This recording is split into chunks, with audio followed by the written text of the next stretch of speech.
The 70s were a very depressing time for people around political issues. And there was a community of people who felt a passion to do something about it. Investigative journalism, in some ways, was credited with toppling the mightiest political figure in the land. CIR was founded to give journalists who wanted to do in-depth reporting a place to go, to do the stories that no one else would do. Global environmental stories. Am I sorry that I sold chemicals to the third world? No. Money in politics, business and corruption. We did some of the earliest stuff on nuclear terrorism. We just had story after story after story in those early years that was iconic. We wanted to be kind to people, but not to power. I think my wife took her life. Our journalists still tell the hard stories, the good stories. Stories about women sold into prostitution. Human rights issues having to do with immigration detention. How news security initiatives impact privacy and civil liberties. Homeland security begins with hometown security.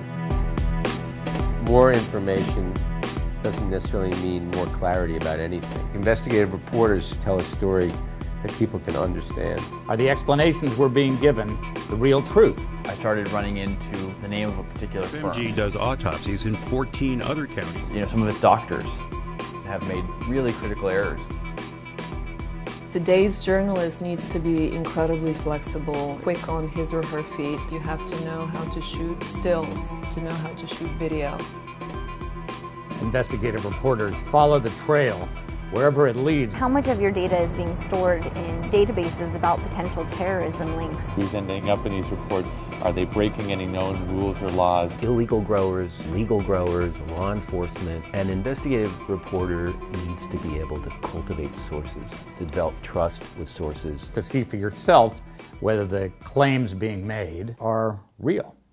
Global Dumping Ground is a co-production of the Center for Investigative Reporting. Our investigations have always been multi-platform. It's just that now there are so many more platforms to be on. Our series on seismic safety had searchable databases, terrific video, audio. We also produced a coloring book to teach school-aged children what to do in the case of an emergency.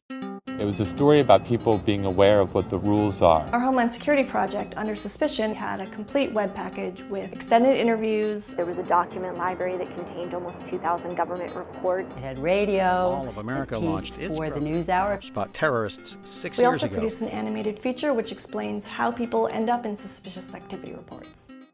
We have the capacity in-house to create all of these different forms of storytelling delivered across all platforms.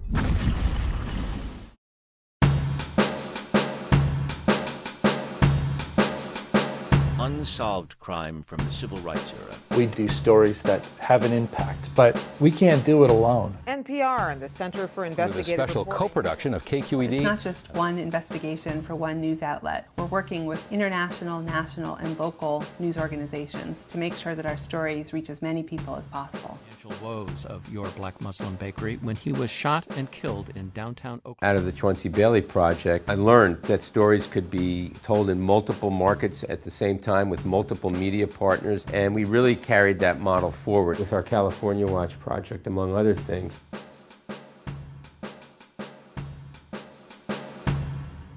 We're open to trying new, innovative ways to reach people online, but we're also looking to get people to respond and inform our reporting. We have partnered with American Public Media with their Public Insight Network. It's an opportunity to work with more than 100,000 people who've said, I want to be a source for the news. Lead-contaminated jewelry, it poses a huge health risk. We actually have gone out performing lead screenings for the public for free. So we're constantly looking to take our stories to the next level. There's nothing more important than good journalism to keeping a democracy healthy. CIR is unique not just in how we tell our stories, but also in how we support journalists. We've become a place where journalists who are frustrated that they couldn't get a story told come with their story pitches. A place to work in association with people who have enormous amounts of experience. An incubator. Collaborator. A hub for investigations. Over the 35-year history of the Center for Investigative Reporting, we've done stories that make a difference, that change lives. Our reporting reporting has spurred anti-border corruption legislation in Congress. Sparked congressional hearings, helped against lawsuits. Pioneered in-depth reporting into environmental abuses. The U.S. State Department is using the price of sex to train anti-corruption police in Serbia. Global Dumping Ground led to a UN treaty regulating international trade in toxic and hazardous waste.